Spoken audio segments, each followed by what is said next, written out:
Continuamos a conversa com a consultora da Sempre Viva, organização feminista ligada ao Ministério do Desenvolvimento Agrário, a Kelly. Estamos aqui debatendo sobre a situação das trabalhadoras rurais, né? Números de vários institutos apontam que cerca de 30% das mulheres brasileiras são chefiadas, né? Famílias, 30% de famílias são chefiadas por mulheres, né? E existem números sobre a situação na zona rural, temos alguns números, né, de famílias chefiadas por mulheres? Na verdade, o que acaba sendo recorrente no espaço rural é os homens saírem do campo para trabalhar fora, né? E isso acaba ficando na coordenação das mulheres, o núcleo familiar, né? Mas eu não teria não existe números, dados afirmativos para fazer essa comprovação, mas não foge muito à regra, né? Na questão das mulheres aí assumindo, né? À frente das famílias, né? Sim, nós temos muita reincidência de encontros com mulheres que hoje vão ao banco, fazem o financiamento e que estão lá gestando a propriedade. Tomam as decisões, né? Com certeza. Kelly, a gente sabe que a gente está aqui falando, né, de espaços, né, um espaço na zona rural, espaço na zona urbana. A gente sabe que na zona urbana a mulher ainda sofre com a questão da violência, né, a violência doméstica, principalmente. Mas a gente não tem muito claro como isso se desenvolve na zona rural, né? Qual que é a situação né, quando se fala em violência contra a mulher na zona rural? Falar em violência contra a mulher é bastante relativo, mas eu entendi tua pergunta, que é a questão da violência psicológica e física, né? Sim. Mas eu acredito que existem violências, né, como mulher lenta, enfim, né, que é recorrente nos dois espaços, sim, né? Sim. Mas a questão da violência intrafamiliar ou no âmbito doméstico, no meio rural, ela é difícil de ser identificada e não é provocado isso na condição da mulher, porque a política pública nem sempre chega lá como um acompanhamento, um monitoramento, né? Então, os movimentos de mulheres aí têm buscado fazer encontro de mulheres trabalhando, porque não se reconhece, é bem mais acirrado, né, o patriarcalismo que a gente chama no meio rural, né? Teu pai que decide, vai falar com o teu pai, né? O meu marido quer comer, tá na hora do almoço. Então, existe muito mais fechado isso do que no centro urbano. E isso também camufla a violência, né? Então, o que os movimentos de mulheres tentaram chamar, vamos discutir a violência doméstica, não apareceu ninguém, né? Então, vamos discutir a questão da autoestima das mulheres. E foi um tema que tem sido entrada para discutir a questão da violência no campo, que existe, que é grande, né? E que se precariza bastante pela condição de estar longe de uma delegacia, aliás, por não haver delegacia especializada nos pequenos municípios, né? Se na cidade, na zona urbana, já é difícil, né, a mulher se deslocar até uma delegacia, denunciar uma agressão física, uma agressão psicológica, e eu creio que no espaço, né, rural isso torna-se um pouco mais difícil. Né? Eu não saberia precisar em índices, né, mas o espaço rural ele tem uma tradição de que o lazer é o futebol do campinho do domingo, né? E o pós-roça é o litro de cachaça, né? Ou é o barzinho, né? Então, isso também faz crescer, com certeza, a pressão e violência contra as mulheres, né? Isso é bem relevante, né? No campo. E hoje nós temos algumas situações relativamente preocupantes, porque os jovens não querem mais ficar no campo, né? As meninas não querem mais ficar no campo, dá um jeito de vir para a zona urbana, e isso obviamente vai causando problemas, né? Porque alguém tem que plantar, alguém tem que... Com certeza. E as políticas para permanecer no campo, se tem alguma coisa mais ou menos clara de como segurar os jovens? Tem. Hoje, para o jovem existe crédito, inclusive, que ele não precisa nem ter fiador no crédito. Enquanto que o homem precisa ter fiador, a mulher precisa ter fiador lá, propriedade, o jovem não precisa. É um recurso direto do Tesouro Nacional, né?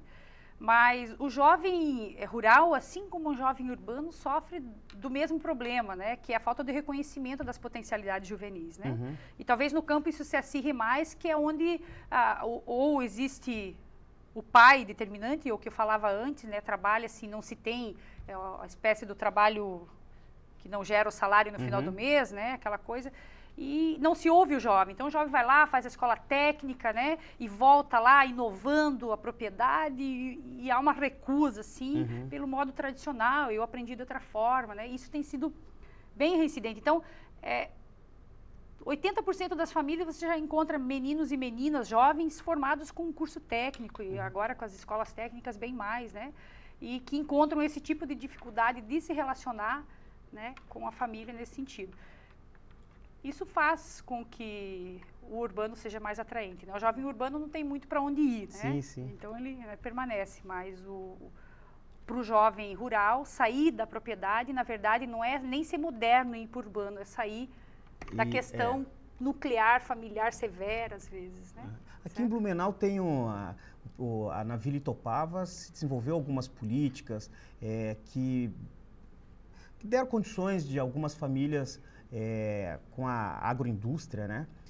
Com as pequenas propriedades que se tornaram agroindústrias, e ali permitiu que muitas famílias ficassem, né? Não precisasse vir para a cidade disputar mercado de trabalho, né? Que eu acho que é uma alternativa que se tem, inclusive, para alavancar a economia, né? Com certeza. O governo federal hoje tem 2 ministérios, né? O Ministério da Agricultura e o Ministério da Agricultura e o Ministério da Desenvolvimento Agrário, né? Que um é focado para o agronegócio e o outro é focado para a agricultura familiar.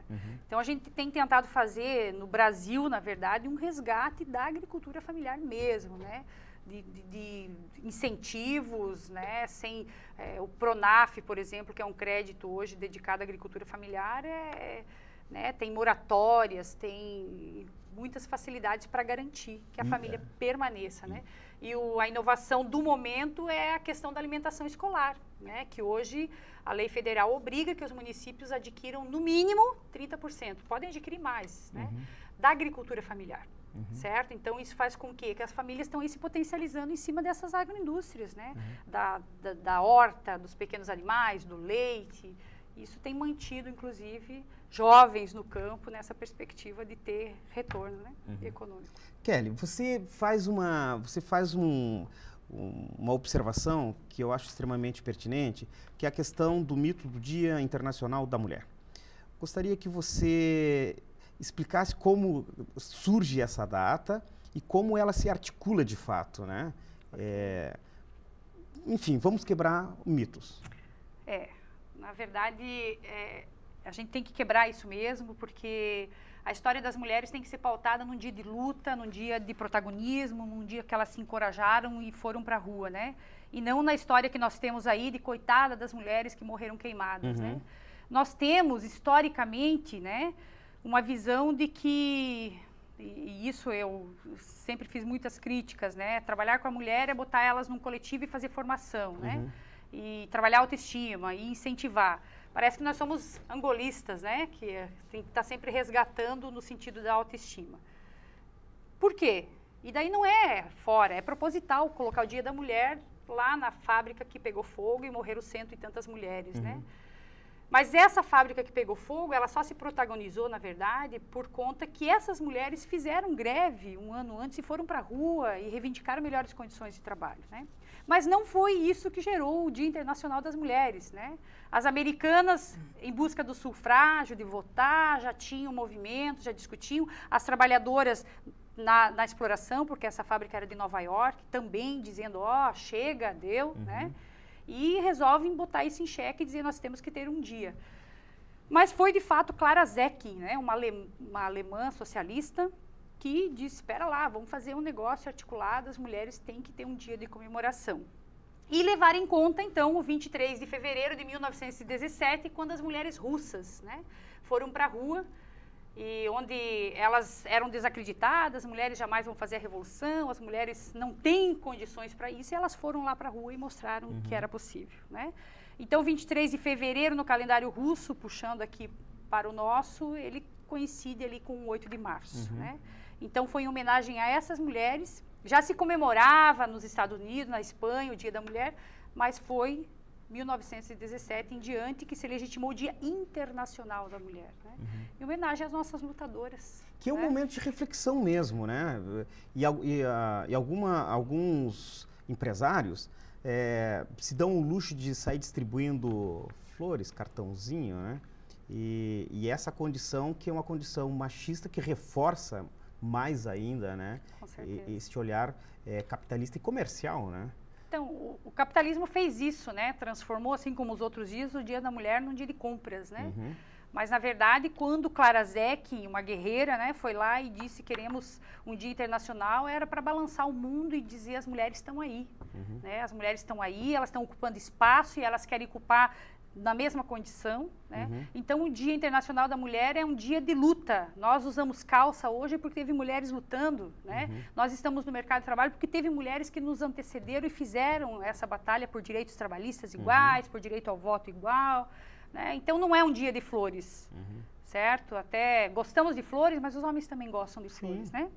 Então, somos sensíveis, disseram que era, mas nós aguentamos junto, certo? Então, o convite de hoje é chamar as mulheres à luta, com certeza. Ocupar um espaço que há muito, né, na história, inclusive, da humanidade, não foi, ou dificultaram as mulheres, né? Nós vamos, inclusive, se a gente for retomar histórias bíblicas, nós vamos chegar ao nosso período contemporâneo em que a mulher foi relegada à situação, à condição de submissa, né? Com certeza, né? E submissa, serviçal, de um recorte que a gente chama do trabalho improdutivo e o produtivo. Então, as mulheres estão lá relegadas ao trabalho improdutivo, que é aquele que a gente faz e não rende, né? Então, como se aquilo lá fosse natural delas, e não é. Nós podemos muito mais do que isso, né? Mas foi legitimado essa condição. Ah, tá dirigindo por quê? Vai lá secar a barriga no fogão, ou a roupa não sei aonde, e assim por diante, né? Então, como é que a gente muda isso? Muda com atitudes, quebrando que esse espaço é nosso. Então, já pensaram, né? Eu chamei as mulheres ali a pensar isso. Se as donas de casa resolvessem fazer greve. É interessante, né, que haja alguém fazendo o trabalho de forma gratuita, né? O trabalho que aliena, que não faz pensar. Fazer as lidas domésticas, né? Com certeza, é interessante, né? Então, nós tivemos aqui a participação da Kelly, né? E aí a gente chega ao final de mais um Cidadania em Debate, o programa do Sindicato dos Servidores Públicos do Ensino Superior de Blumenau, né? E eu quero agradecer novamente aqui a presença da consultora do Ministério do Desenvolvimento Agrário, né, a Kelly Flash Anschau. Ela veio aqui falar sobre a situação das mulheres trabalhadoras rurais na atualidade. E a discussão é em decorrência do Dia Internacional da Mulher, comemorado no último dia 8 deste mês. Também quero agradecer a você que esteve ligado no nosso programa. E a gente volta a se encontrar para mais um novo assunto na próxima segunda-feira, a partir das 10 horas da noite, com reprise quinta-feira também às 10 horas da noite, aqui pela FURB TV. Tenham todos uma boa semana. Bem...